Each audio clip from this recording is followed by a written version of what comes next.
So I managed to get the garage basically completed now, which is awesome. I'm really happy with the amount of space you've got. The wheels need to get packed up basically, so they are going to be going from there. That stuff, I haven't figured out a place for it to go yet, so that's just there for the time being. The good thing is it doesn't take up a huge amount of space, but it just looks ugly. And then there's all the stuff for the E30 and everything, and the engine over there.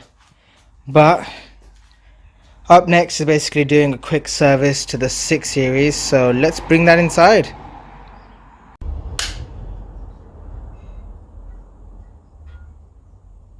Right now you join me basically with my 6 Series in the garage right now. Got lots to do with it this time round before anything else happens with the E30 or any of the other cars basically. Got a lot of maintenance work to do to the car as well as some other customizations. So let me jump into it and I'll show you guys around as to what's coming up in the next few videos. So I thought I'd jump into a t-shirt before we go through everything that's going to be happening to the car. Because yeah, it's been very hot, but it's cooling down a little bit now. So I thought, yeah, I can get away with wearing a t-shirt. It's nowhere near as hot as it was when I was doing all of the work with clearing up the garage behind me. So over here is basically majority of the stuff that I've got coming up to do with the 6 Series. I still haven't got the brake discs and pads just yet. Those are yet to be ordered. I haven't decided on what ones to go for. These are basically the I forgot what they're called now. Let me see if it has it written on here. Crankcase ventilation valve, I think, or something along those lines. So they're basically, I'm just going to look at changing them because I have noticed a little bit of blue smoke that comes out from my exhaust every so often. Got the engine oil to basically get the engine oil changed with the car. I do have a filter somewhere as well. I need to find that. I've got this, which is from an M6, but what I am going to be doing is changing the buttons around so it does different pieces for me. So here it's going to have the sport button put in place. I'm going to have the LPG gas system. I'm going to have the exhaust bypass button basically installed here as well. I'm not sure what to do with the third button. I'm probably going to look at putting some sticker over these, and I'll probably get this painted into a different color or wrapping it or something along those lines. I know there is going to be some customization needed to get my current automatic gear shifter put in here, but we'll see how that goes as things happen.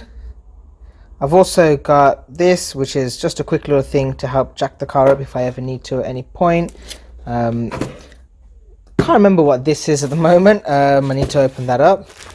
Inside here, if I remember correctly, these are some more of the ambient lights for the interior of my car, and these are for the back seats basically, so they should hopefully be the same. There you go, that's them there. That's not to go in my car. Here I've got some new fog lights that are going to be going on to change mine. Mine aren't exactly too bad, but I just think it'll add a real freshened look to it. You can kind of see some dirt on the inside of it.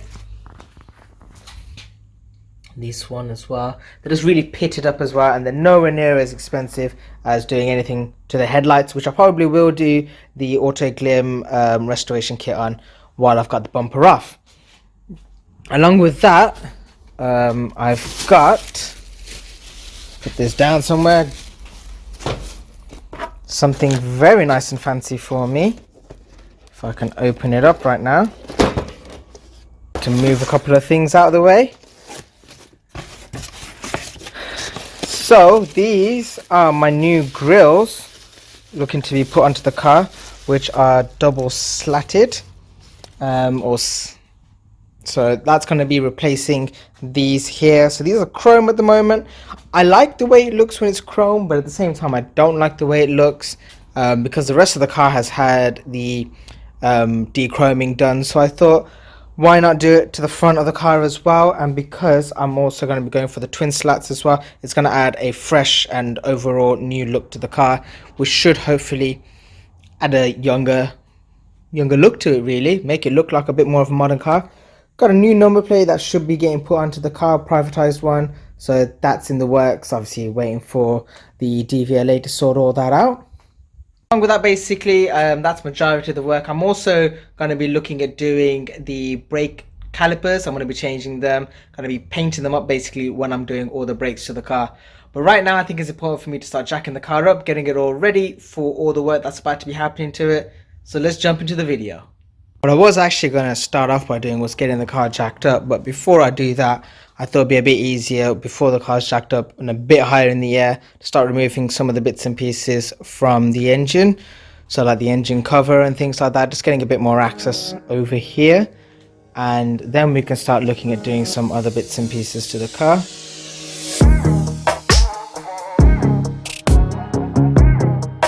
Even though I'm actually just starting to work on the car, all I've really done is actually remove the engine cover, which is a very easy job. I'm planning what's the best ways for me to go around the car and get everything done while I can. Like a couple of other bits that I just remembered. I do need to check the coolant system because there is a coolant leak somewhere. So that's going to be quite interesting to find out. And I'm just thinking, while I'm actually working on the engine and stuff like that, should I just be changing the thermostat and, you know, water pump and things like that? Because I'm already there and it should make my life a lot easier when it comes to owning the car for the rest of the time. I need to check all the sensors as well, because I know some of the sensors aren't working. So if there are any in the front bumper, then it's better for me to check that, change that while I can, while the bumper's off. So I'm just going to be doing that now, and there's a good little trick to figuring out which sensors have gone basically, where you listen to the ticking basically. So I'm going to check that out right now and see if you guys can also hear the ticks too. You need ignition on first off, and then you basically need to switch on your parking sensors, which will now start ticking all around the car. But this doesn't work yet, so let's go around, and you should, if I put the mic right next to that, that's that sensor basically. So I'm hoping it's catching the ticking noise. I'm going to test this one. That one looks to be working. So this one, the front left, I don't think that one's working. Let's check this one out. That one is working too. So it's just basically the one on the front that needs to be changed. You need to make sure that it's color coded as well. We might also look at getting that one changed because it does look ugly with having a little bit of damage to it while I've got everything off basically. But yeah, I think I'm going to start actually removing the bumper first. So let's tackle that basically, because that should in essence make it easier to jack the rest of the car up and deal with the engine oil and everything like that, because I just have a bit more space at the front. So let's jump into that part first.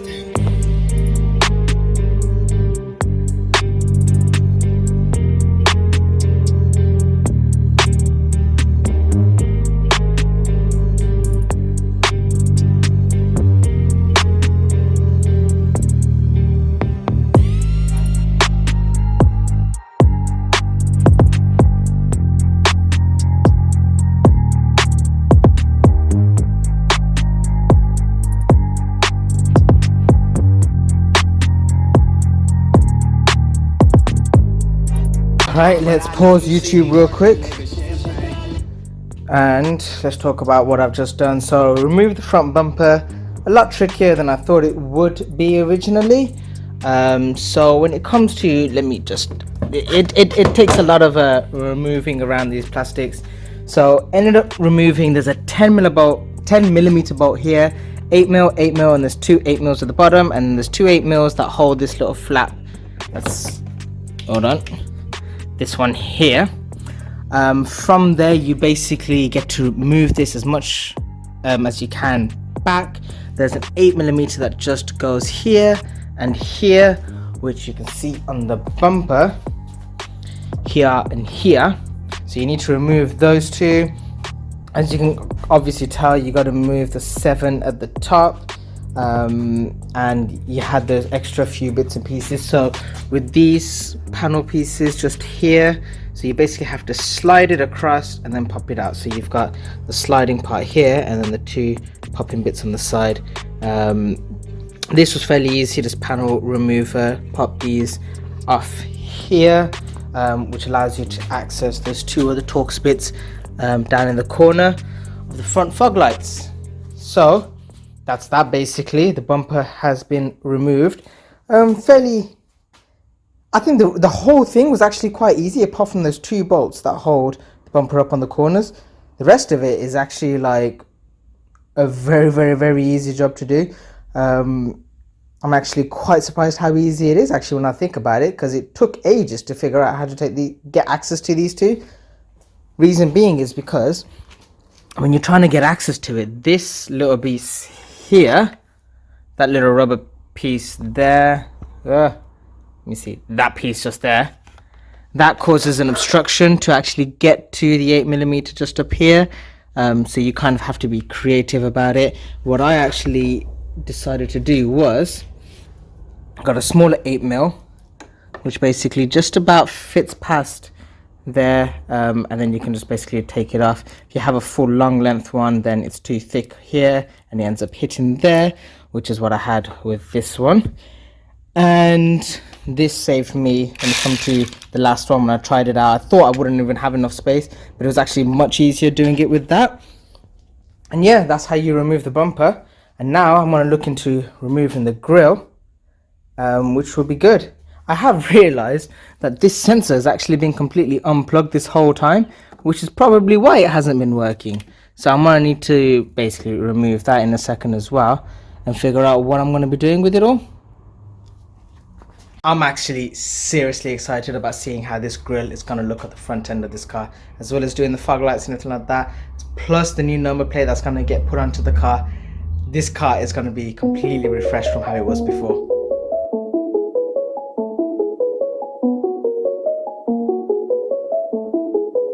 So just so you know, it's quite easy once you've got the bumper off to remove the grille.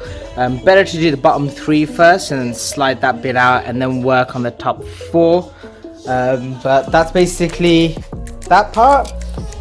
Just gonna figure out how to remove this next. I think I gotta remove the air duct for the brakes as well, prior to being able to get to the 2 little bolts I think that are just behind there.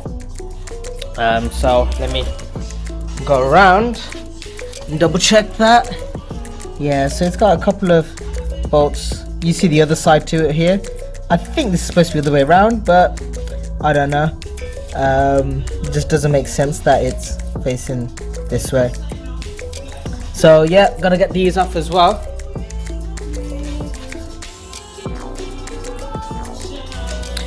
Gonna give this area a quick little clean up as well before putting the new grille on. While I've got access to it, might as well.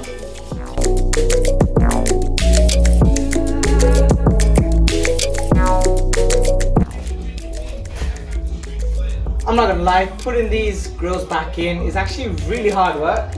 It's really ridiculously tight. Where the tabs are and things like that, it just doesn't want to slide in nicely. I think the new tabs are just a little bit wider than these ones. So when it's in there, it's going to be really in there and stuff, but damn, I really like the way that looks. It's so much more aggressive, just like that. I can't wait to see this on the car. It's going to look amazing when it's all finished up. But right, I'm going to carry on trying.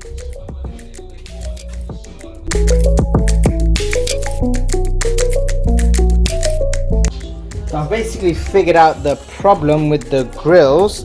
It's the top tabs here. So let me show you on the original one. These ones have basically a flat bottom here, as you can see. So if I put it up against the car, you can see it's completely flat at the bottom.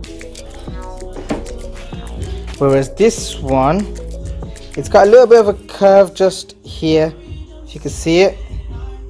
Just there. Doot, doot. Now that is what's stopping it from going in and actually sitting in there. So I basically need to trim this part down, which is really annoying because it's a brand new part and it's quite expensive. It's 50 quid, which I know it's not the most amount of money, but for an eBay grill, that's a fair amount of money for it to have what in essence is a design flaw. So what I've done here is I've extended these little tab areas here instead of cutting on the actual grille, purely because it's going to be much harder to get that bit cut down. And I noticed that's where it was hitting basically. I think the bottom should be okay. I know it was having a little bit of a problem, but I'm going to hope this will be fine. So let's get it fitted on.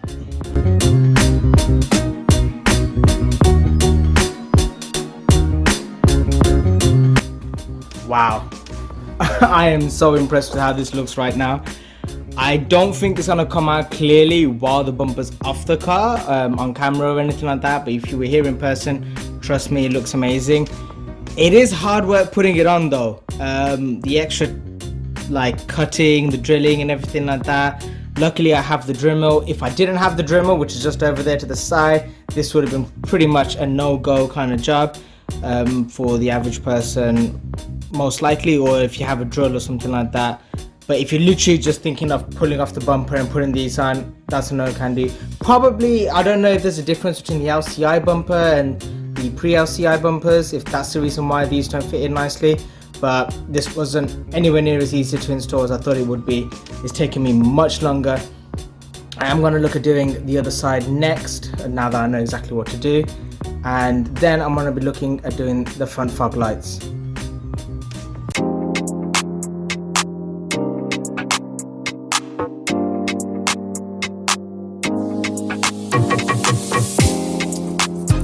So it's actually pretty late right now, and I'm gonna basically finish up for today's part of the project here.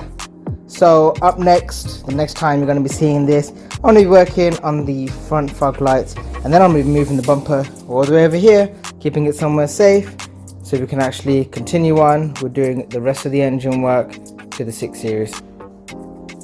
One thing that I have realized is taking off the bumper it's only really made doing the headlights easier, because with all this extra stuff going on here, you're not actually that much closer. Probably got an extra 2 inches of clearance. Actually, it does feel a little bit more comfortable to get close up to the engine.